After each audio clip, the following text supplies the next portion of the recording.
Assalamualaikum teman-teman, seperti biasa sebelum mulai Mimin mendoakan semoga teman-teman semua selalu dalam keadaan sehat walafiat. Oke, kali ini kita akan melanjutkan Martial Master versi novel bagian 1816. Bagi yang baru bergabung, selamat bergabung, dan bagi yang belum subscribe, subscribe dulu lah agar Mimin tambah semangat lagi nih bikin videonya. Oke, kalau sudah kita langsung masuk ke isi ceritanya.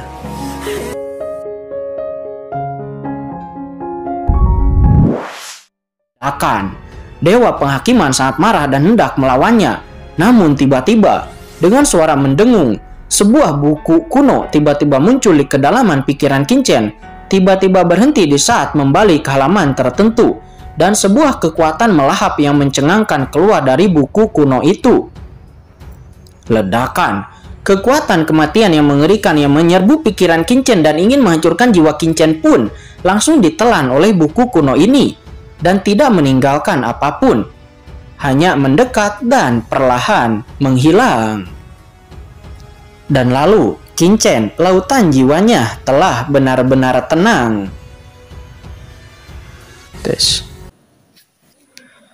Di dunia luar, sosok Agung Cahaya dan Bayangan yang memanfaatkan kesempatan ini dengan cepat merangsang niat membunuh di sekitarnya, menghalangi napas kematian ini dari tubuh Kincen. Dan baru pada saat itulah Kincen terbangun dari pemandangan ini. Wajah Kincen pucat dan dia terengah-engah seperti orang yang hampir tenggelam namun diselamatkan. Kincen meneteskan keringat dingin dan basah kuyup di sekujur tubuhnya. Hampir saja, kata Kincen, dia menjadi ketakutan dalam hatinya.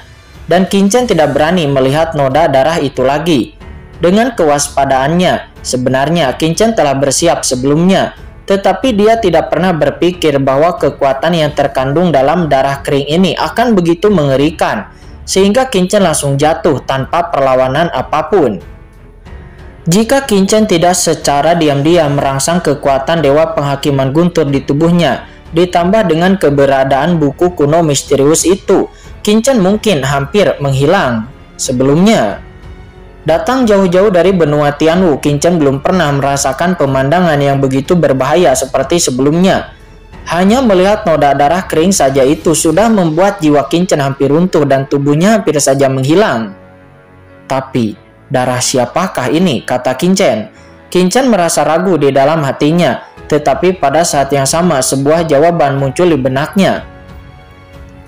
Sialan, nak, kamu hampir membuatku takut setengah mati tadi. Apakah kamu tahu itu? Pada saat ini sebuah suara terdengar dengan marah. Senior, kamu, kata Kincen. Dia menoleh untuk melihat sosok agung itu. Pada saat ini, sosok agung keberadaan Cahaya dan Bayangan nampak Kincen benar-benar merasakan emosi yang tersisa, tetapi segera emosi ini tersembunyi di pihak lain. Kincen pura-pura tidak peduli tetapi berkata dengan ngeri, Senior, darah siapakah ini? Mengapa begitu menakutkan? Lupakan saja, aku mungkin juga memberitahumu bahwa itu adalah dewa tertinggi dunia bawah yang bertarung denganku saat itu, dan orang ini benar-benar tak terkalahkan di dunia bawah. Dan jejak darah ini itu adalah luka yang ditinggalkan olehku ketika aku bertarung dengan dewa dunia bawah. Tentu saja aku juga rusak karena ini. Senior rusak? Kincen terkejut. Keberadaan Agung Cahaya dan Bayangan tercengang lalu berkata, Aku membuat kesalahan saat ini, harta karunku rusak, sayangnya benda ini yang menemaniku selama bertahun-tahun yang tak terhitung jumlahnya menyatu denganku, sama seperti diriku sendiri. Mengatakan ini sosok agung keberadaan Cahaya dan Bayangan penuh dengan emosi. Oke, jangan bicara omong kosong. Jika kamu ingin pergi, cepat gunakan pedang pembunuh di tanganmu itu dan dorong kekuatan jiwamu untuk memperbaiki pembatasan pola rahasia di bagian ini. Dengan pemahamanmu tentang pembatasan pola rahasia ini, bukan tidak mungkin untuk memasang yang baru, tetapi jika hanya beberapa perbaikan itu seharusnya tidak menjadi masalah. Ya, baik, kata Kincen. Dia mengambil pedang karat misterius dan segera mengaktifkan kekuatan jiwanya dan napas jiwa yang mengerikan meresap langsung dan perlahan menembus pembatasan pola rahasia itu.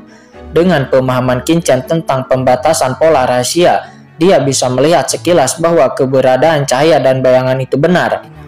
Pedang karat misterius itu memang bisa menahan dan memulihkan beberapa pola rahasia ini.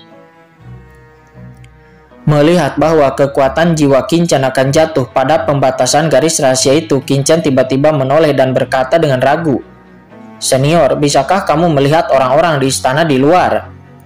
Sosok agung keberadaan cahaya dan bayangan awalnya menunggu Kincen untuk memulihkannya. Namun melihat Kincen berhenti pada saat ini, dia hanya bisa mengangguk dan menjawab, "Orang ini semuanya di antara harta karunku dan aku secara alami dapat melihat mereka. Tetapi sejauh yang diketahui olehku, banyak kultivator dunia bawah telah datang ke sini selama bertahun-tahun. Mengapa senior tidak membiarkan mereka mencoba memperbaiki pilar-pilar ilahi ini?" tanya Kincen lagi. Sosok agung cahaya dan bayangan menjawab, "Bukankah aku sudah memberitahumu sebelumnya? Kultivator ini adalah orang-orang dari dunia bawah. Hanya orang-orang dari laut kosmik yang dapat memperbaiki pola rahasia di sini, dan kekuatan kultivator dunia bawah tidak memiliki kekuatan aturan laut kosmik.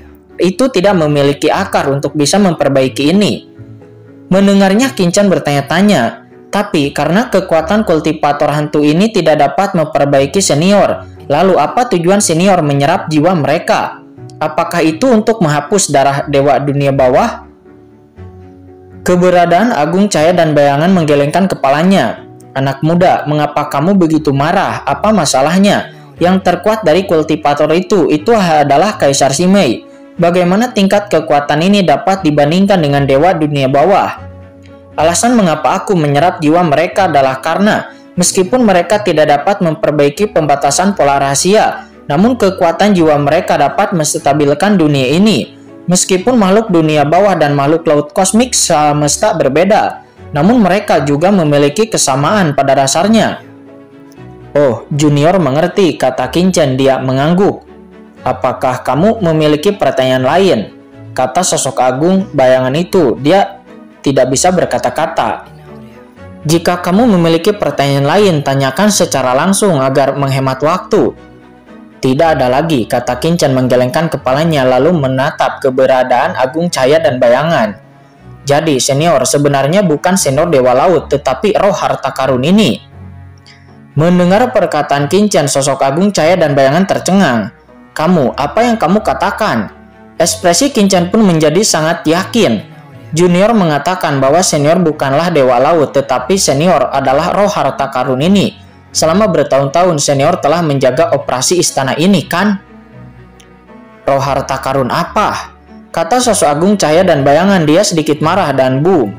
Niat membunuh yang mengerikan tersapu keluar dari tubuhnya. Begitu napas ini keluar, Kincen tiba-tiba merasa sulit bernapas, seolah-olah ditekan oleh ratusan juta puncak gunung tidak dapat bergerak. Tapi Kincen tidak menunjukkan kepanikan di wajahnya. "Senior, jangan bertindak lagi. Jika kamu ingin membunuhku, kamu pasti sudah melakukannya sejak lama. Mengapa menunggu sampai sekarang? Selain itu, kamu tidak akan menghentikan darah dewa dunia bawah sebelumnya," kata Kincen. "Kamu..." Sosok agung cahaya dan bayangan saat marah. "Bagaimana kamu tahu? Bagaimana kamu tahu?" Disertai kemarahannya, satu demi satu napas yang mengerikan keluar. Tapi saat Kincen berkata, mereka tidak menyakiti Kincen. Sebenarnya ini sangat sederhana. Kincen melihat cahaya dan bayangan agung di depannya. Senior telah salah bicara beberapa kali sebelumnya, seolah-olah dia tidak bisa membedakan antara dirinya dan aula istana ini. "Saya sengaja membingungkannya dalam penyelidikan saya sebelumnya, tetapi senior tidak tepat waktu menemukan jawabannya dengan normal." Sosok agung cahaya dan bayangan terkejut. Jika dipikir-pikir lagi, dia memang pernah tertipu beberapa kali sebelumnya. Misalnya Kincen pernah berkata bahwa aula istana ini terus menyerap kekuatan banyak roh dan jiwa untuk memulihkan keberadaan cahaya dan bayangan. Tetapi tidak ada petunjuk tentang keberadaan agung cahaya dan bayangan yang ditemukan. Dan contoh lain, keberadaan agung cahaya dan bayangan ini pernah berkata bahwa perang tahun itu menghancurkannya, dan jelas istanalah yang hancur. Tetapi sosok agung dan cahaya bayangan mengatakan bahwa itulah yang hancur. Masalah kecil ini saja itu sudah membuat Kincen dapat menebaknya. Dasar bocah licik, kata sosok agung cahaya dan bayangan itu berkata dengan marah. Semakin banyak Kincen menjelaskannya, semakin dirinya merasa bahwa IQ-nya lebih rendah. Kincen menggelengkan kepalanya dan berkata, Senior, bukan karena junior ini licik, tetapi junior telah mengalami terlalu banyak hal. Jika junior tidak berhati-hati, mustahil bagi junior untuk bisa hidup sampai hari ini. Terlebih lagi, apa yang dikatakan senior sebelumnya memiliki terlalu banyak celah. Keberadaan Agung Cahaya dan Bayangan tidak bisa menahan amarah, bukankah itu? Dengan kata lain, bocah ini mengatakan dirinya bodoh. Akan tetapi satu hal, walaupun begitu, Kincen dapat merasakan bahwa keberadaan Agung ini tidak memiliki niat jahat kepadanya. Akan tetapi Kincen masih tidak dapat menjelaskan mengapa senior ini meminta Kincen untuk memperbaiki pola pembatasan rahasia ini. Apa tujuannya? Kincen menatap pilar yang rusak di depannya dan sedikit mengernyit. Kincen sangat mempercayai intuisinya dan Kincen tidak merasakan permusuhan apapun dari keberadaan Agung Cahaya dan Bayangan ini. Tetapi, apa yang dikatakan pihak lain sebelumnya itu memiliki terlalu banyak celah, jadi tidak dapat dihindari bahwa Kincen akan curiga. Keberadaan Agung Cahaya dan Bayangan itu baru saja akan berbicara, namun tiba-tiba sebuah suara terdengar di kehampaan. Ia tidak mempercayaimu. Kincen terkejut, suara itu datang dari belakangnya dan Kincen pun berbalik dengan tergesa-gesa. Kincen melihat di belakangnya tidak jauh di suatu titik nampak berdiri seorang pria parubaya berjubah hitam dengan ekspresi yang sangat tegas dan agung. Mata pria ini sangat dalam seperti kehampaan yang tak berujung. Begitu mata Kincen dan mata pihak lain bertemu, Kincen merasa bahwa dia melihat kolam tanpa dasar dan seluruh jiwanya akan ditelan ke dalamnya menjadi pemakaman yang gelap. Kincen terkejut, dirinya bahkan tidak menyadari ketika orang ini datang ke sini. Pada saat ini tatapan mata pria berjubah hitam itu jatuh kepada pedang karat misterius di tangan Kincen. Dan karena tatapan pria ini, pedang karat misterius di tangan Kincen tiba-tiba bergetar dengan suara mendengung. Dan saat berikutnya pedang karat misterius itu terayun dari tangan Kincen melonjak ke langit. Itu benar-benar tiba di depan pria parubaya berjubah hitam. Bus. Pedang karat misterius bergetar sedikit seolah-olah dia sangat bersemangat ketika melihat seorang kenalan. Dan emosi yang tidak dapat dijelaskan mekar. Pedang karat misterius yang awalnya penuh dengan niat membunuh dan sangat ganas, saat ini itu sama bersemangatnya seperti anak kecil di depan pria parubaya berjubah hitam ini. Di kehampaan yang jauh, keberadaan Agung Cahaya dan Bayangan dengan tergesa-gesa memberi hormat kepada pria parubaya berjubah hitam. Dia berkata dengan nada yang hormat, "Tuanku." "Apa, tuanku?" Mendengar itu mata Kincen menyusut. Keberadaan Agung Cahaya dan Bayangan ini itu adalah roh paling berharga dari aula istana ini. Jadi, pria parubaya berjubah hitam yang menjadi tuannya di depannya, bukankah itu adalah keberadaan yang bertarung melawan dewa dunia bawah saat itu, dan juga merupakan pemilik sebenarnya dari wilayah terlarang Laut Mati? "Senior," kata Kincen segera membungkuk memberi hormat. "Anda tidak perlu bersikap sopan," kata pria parubaya berjubah hitam berkata dengan ringan, nadanya tenang, tetapi suaranya mengandung kekuatan yang tidak dapat dijelaskan, yang membuat Kincen menegakkan tubuh tanpa sadar. Pria parubaya berjubah hitam itu mengulurkan tangan kanannya dan tiba-tiba pedang karat misterius itu sampai ke atas telapak tangannya dan sedikit gemetar. "Teman lama, kita bertemu lagi," kata pria parubaya berpakaian hitam itu. Dia menatap pedang karat misterius di depannya dengan lembut. Pedang karat misterius itu bergetar dan jatuh ke tangannya, tetapi keduanya tidak benar-benar bersentuhan, seolah-olah dipisahkan oleh kekosongan yang tak berujung. Pada saat ini Kincen menyadari bahwa pria parubaya berjubah hitam itu bukanlah entitas nyata, tetapi itu hanyalah bayangan hantu. Telapak tangan pria parubaya berjubah hitam itu dengan lembut membelai tubuh pedang karat misterius dengan emosi dan nostalgia yang tak berujung di matanya. "Maaf, teman lama, kamu terluka dalam pertempuran itu saat itu, dan separuh dirimu hancur di sini. Itu aku yang menyakitimu. Jika bukan karena aku ingin datang ke dunia bawah ini, kamu tidak akan menderita luka serius seperti itu saat itu," kata pria parubaya berbaju hitam itu. Dia memiliki mata yang dalam menatap pedang karat misterius di tangannya seolah-olah melihat seorang kawan seperjuangan terdekat. Pedang karat misterius itu sedikit bergetar dan juga menanggapinya. Untungnya kamu masih baik-baik saja sampai sekarang. Aku tidak tahu apa yang terjadi dengan luka yang kamu derita saat itu, kata pria parubaya berjubah hitam. Ada kekhawatiran di matanya, dan tangannya menyentuh bilah pedang itu sepertinya merasakan sesuatu. Tiba-tiba dia menatap kosong, menatap pedang karat misterius. Cahaya yang mengejutkan meledak dari pupilnya. Ini, pria parubaya berkulit hitam itu tidak bisa menahan untuk tidak mengeluarkan suara karena terkejut.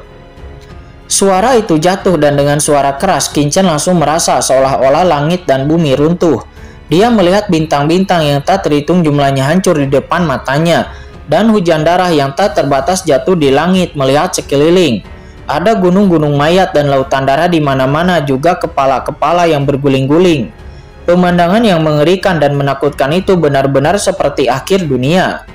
Qin Chen terengah-engah. Qin Chen pun menatap pria parubaya berjubah hitam di depannya dengan ngeri. Pria parubaya berjubah hitam itu muncul di sini dengan tenang sebelumnya, dan dia tidak bisa merasakan aura ganas di tubuhnya. Tetapi ketika dia berubah warna, sepertinya dunia telah kehilangan warnanya. Seolah-olah hanya ada satu orang yang tersisa di seluruh dunia. Sepotong pembunuhan tanpa akhir secara umum, aura yang sangat menakutkan. Qin Chen merasa ngeri di dalam hatinya. Orang ini memang pantas menjadi orang yang bertarung melawan dewa dunia bawah saat itu. Entah mengapa Qin Chen bahkan merasa bahwa keagungan lawan bahkan lebih tinggi daripada para pendahulu kaisar kuno di lautan virtual, yang membuatnya merasakannya dari lubuk hatinya yang berdenyut. Pada saat ini pria parubaya berjubah hitam tiba-tiba mengangkat kepalanya dan menatap Qin Chen secara tiba-tiba dengan sangat tajam. Dengan banyak emosi yang terpancar dari matanya.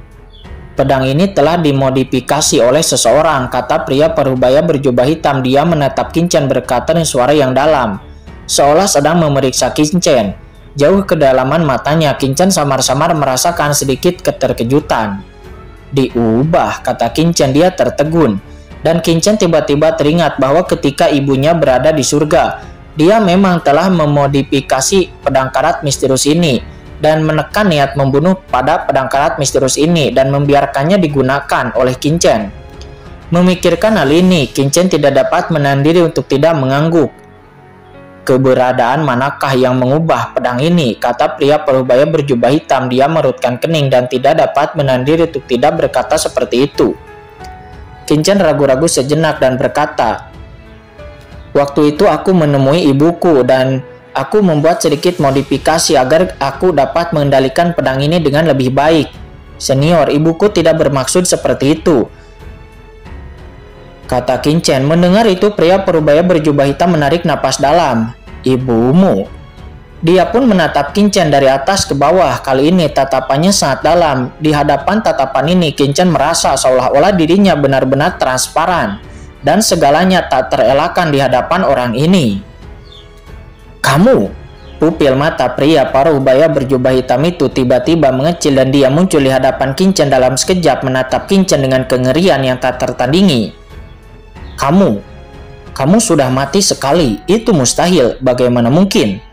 Bagaimana mungkin seseorang yang sudah mati sekali masih hidup?